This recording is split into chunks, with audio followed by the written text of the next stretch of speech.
Okay, so if you're just tuning in, be aware this is the second video of the long range hunting series that we're dropping, so please go back if you haven't already and check out the intro to this series. It's going to give the series a lot more context, but a quick overview. We're talking about hunting situations, we're talking about a beginner's series for long range hunting. Okay, we're limiting the context of this series to 500 meters. So yeah, just be aware it's also up to the individual to ensure that they are limiting themselves to the capability of their equipment and themselves to ensure that we're, remaining ethical. Okay, but if you've just tuned in due to the title of the video and you quickly just want to know the two key features that I've given in the title of this video, stick around, we're getting straight to it.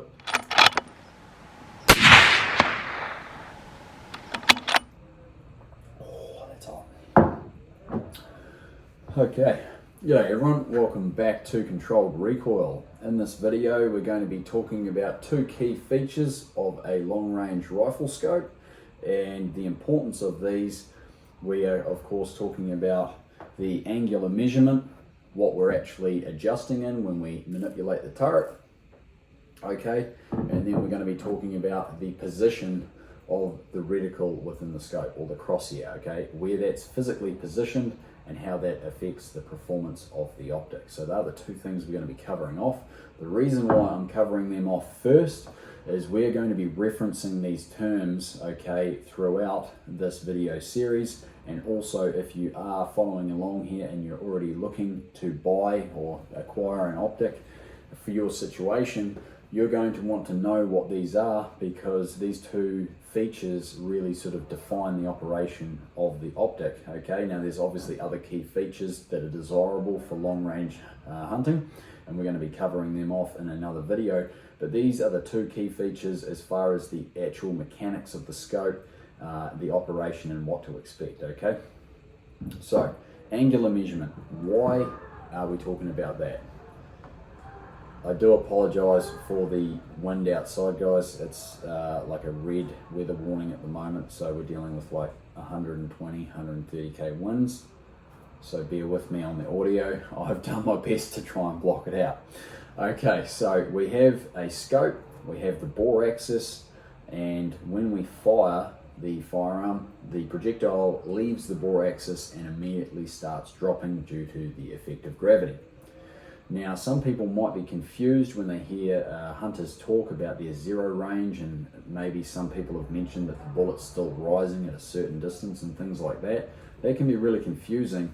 They are not talking about the projectile itself in relation to the bore axis. Obviously, as soon as it leaves the bore axis, it is dropping away due to gravity. That's simply how it goes. Now, what they are referring to is the line of sight through our optic and the relationship of that angle where it intersects that projectile trajectory. Okay, so when we're manipulating our turret, we're essentially allowing for that bullet drop and making sure that that line of sight is intersecting that trajectory at different ranges, and that's our zero range. So when we adjust this, we're changing that to accommodate the intersection of the line of sight with the trajectory at further ranges, or if we dial down, obviously it brings that intersecting point closer. And that is what we're actually talking about. So when you hear those type of references, they're talking about the relationship between the bullet's trajectory and the line of sight through the scope. Okay, so I hope that clears it up if it's a little bit confusing, if people have overheard things like that when people are talking. Okay, we're going to talk about things like point blank range and zero ranges and things for different applications in another video. So we're going to stick to the two things we're going to cover off today. Very important. All right, so MRAD, or Milliradian, you'll see it abbreviated as MRAD. Okay, that is a metric system base of 10. That's what we're going to cover off first. We're then going to move over to minute of angle, abbreviated as MOA, and that's more of sort of a imperial, I guess, system. Both equally effective if you understand what they actually are and where those measurements come from. And so a lot of people would argue, one's more simple than the other. I don't agree with that. I think some people think it is because they maybe understand one better than the other. Both are equally effective. There are more important things to consider when you're selecting these though, in my opinion. We'll get to that shortly. And then of course the second thing will be covering off that position of the reticle within your scope, first focal plane or second focal plane. Okay, so let's get into it. We're going to start with MRAD. We'll go from there. Okay, so as we all know, with the effect of gravity, as soon as a projectile leaves the barrel of the firearm, it starts to drop away, okay? And because of that, we need to allow for the projectile's trajectory as it falls away towards the earth, okay?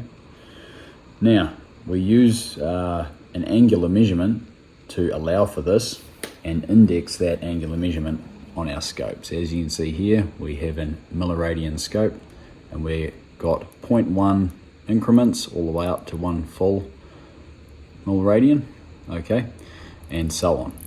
And this is how we allow, okay, or compensate for bullet drop. So we use an angular measurement. We're going to talk about the metric version, which is the MRAD or Milliradians, okay, not to be confused with military. It's got nothing to do with that at all, although military generally use this metric system. However, these are abbreviations, okay? It's usually referred to as MRAD. That's the most common one, okay? So Milliradians is what we're dealing with, and as you've probably already guessed, just like millimeters or milliliters, it is a division of 1,000. So that is where that name comes from. So to explain what a Milliradian is, we take a circle, okay, because we need an angle, okay, and we have a center point. Any circle from the center to the outside of the circle, this is the radius, okay? A radian is the same distance as the radius, and this is relevant regardless of the size of the circle, okay? So whatever the radius is, you take that, and that's the same distance around the outside as a radian. So you can see here we now have our angle. Now, this is 1 radian. To get to a Milliradian, we would divide this by 1,000. Okay, whole pieces. Division of 1,000. And that would equal 1 MRAD. Okay. So Milliradian. So this whole thing here would be 1 radian divided by 1,000. It is a Milliradian now. So this is what we're working with, MRAD. Now, as you can see, 1 whole MRAD is these large numbers indexed on your scope. Okay, so each of these increments in between is 0.1 MRAD. So each increment is 0.1 MRAD, and that equates to, that equals 1 centimeter at 100 meters. Okay, 1 whole MRAD, we'll just do there, it's easier. 1 whole MRAD is 10 centimeters. Okay, 0.1 is 1 centimeter. This is at 100 meters. So if we had a shooting position here, we're using an angular measurement. If you can imagine your angle here to allow for bullet drop, this is what we're incrementing. We have 100 meters, 200 meters, 300 meters. Now you can see here an angular measurement gets larger as you get further away. Okay, so 0.1 or one of these increments on your scope equals 1 centimeter at 100 meters,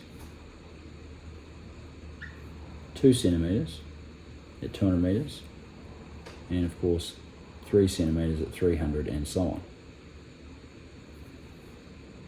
on. Okay, if it was 2 increments on the scope, okay, so 0.2 MRAD, this would be 2 centimeters, 4 centimeters, and 6 centimeters, and so on. If it was 0.3, that would be 3, that would be 6, that would be 9. If if you can understand that. One hole number, like I said, 10 centimeters, 0.1 divisions, 1 centimeter. So very simple. How did we get there? Well, we took a circle, we took the radius around the outside, that is what a radian is. Okay, we divide that up to 1,000, that is one whole MRAD, which equals 10 centimeters at 100 meters. The scopes adjust in 0.1 increments. Okay, so 0.1 MRAD is 1 centimeter at 100 meters, and as we can see, that adjustment expands as it goes out due to it being an angular measurement. Okay, we're now going to talk about MOA, which is the imperial version that's used in shooting to compensate for bullet trajectory, or projectile trajectory, I should say. Let's get into it. Okay, so now we're going to talk about minute of angle, or abbreviated as MOA. Okay, minute of angle. So what are we dealing with here? Well, there's 60 seconds in a minute, 60 minutes in an hour, etc. So a minute is a division of 60, so to speak. That's the easiest way to remember it. So MRAD was a division of 1,000 being metric. This is a division of 60, but we get to it in a slightly different way. Okay, so we'll start with our circle, okay, and we need to get an angular measurement. So we know there is 360 degrees in a circle. If we took just one of those degrees, okay, and this obviously isn't drawn to scale, okay, and we divided that in there by 60, okay, so 1 degree divided by 60 would equal 1 MOA, or minute of angle. Now that equates to 1.047 inches at 100 yards, okay? Now, as you can see, this is very, very close to 1 inch, okay? And for the purposes of this series, which is a beginner series only shooting to 500 meters, okay, we can easily round this to 1 inch and be well within our ethical tolerances, okay? So to keep this simple, we're going to go through the same process that we did before. We have our firing position, okay? And we have our distances, or our angles, extending out over distance, 100, 200, 300, and so on. And it's a very similar principle, okay? Now 1 MOA is essentially very close to 1 inch at 100 yards. So for estimation purposes, we can say 1 MOA at 100 yards is 1 inch, at 200 yards it's 2 inches, at 300 yards it's 3 inches. Very easy to remember. If it was a 2 MOA at 100, that would be 2. That would be equivalent to 4 inches at 200 yards, 6 inches at 300 yards, and so on. So very, very simple. And you would have your scope. Generally, with MOA scopes, you generally have quarter adjustments, or 0.25. Some people get confused when you start talking quarters. Really, guys, this is very simple. You have 4 options. It's 0.25, okay, 0.5, 0.75, and 1 whole. Okay, very simple to convert to decimals, and you're obviously only be given decimals in your ballistics app anyway. So still very simple to use. Okay, and that's an easy way of telling the difference between a scope if the markings have been worn off. On an MOA scope, you'll have a division, in quarters. Okay, so you've got 4 divisions between each whole number. As you saw, the MRAD scope had 10.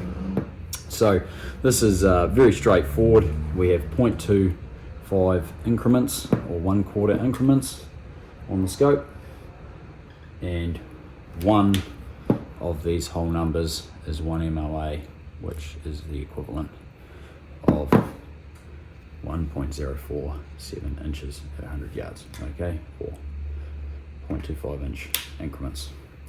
All right, that's minute of angle explained. Obviously there's the differences, but there's also the similarity of concept, being an angular measurement to the other one. We'll now summarize that. Okay, so hopefully after seeing that, you now understand the 2 angular measurement systems that you could have in your rifle scope.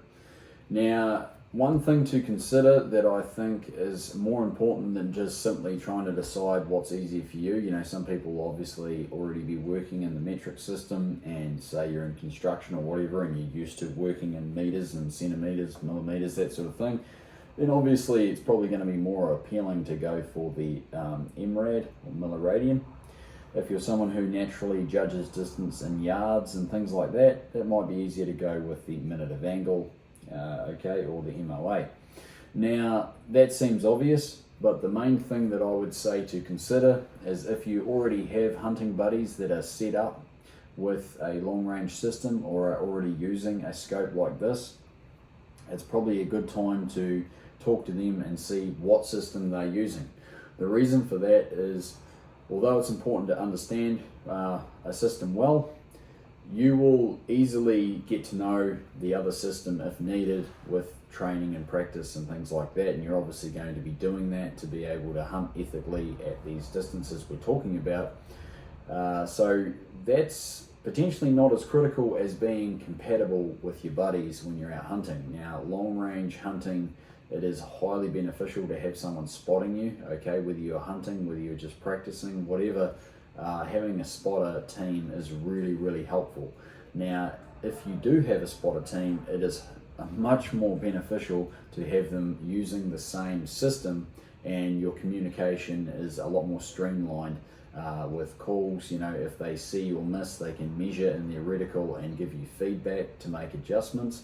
And this is obviously a lot easier if you are all operating with the same system.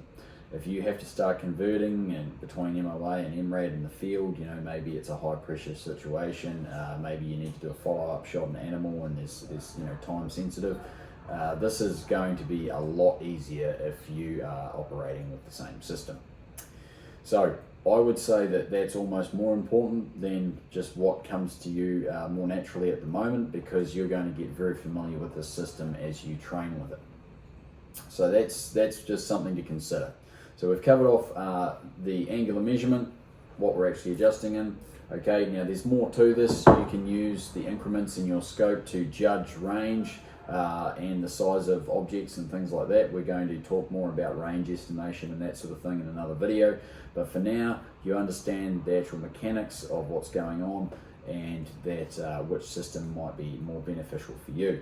Now, one thing that is really, really critical when you're selecting a scope is to have the reticle increments the same as your turret, okay? For the same reasons we just discussed, you don't want to have to convert between a MRAD reticle and a MOA turret, or vice versa. You would be surprised, there are still a couple of scopes out there that do operate like that.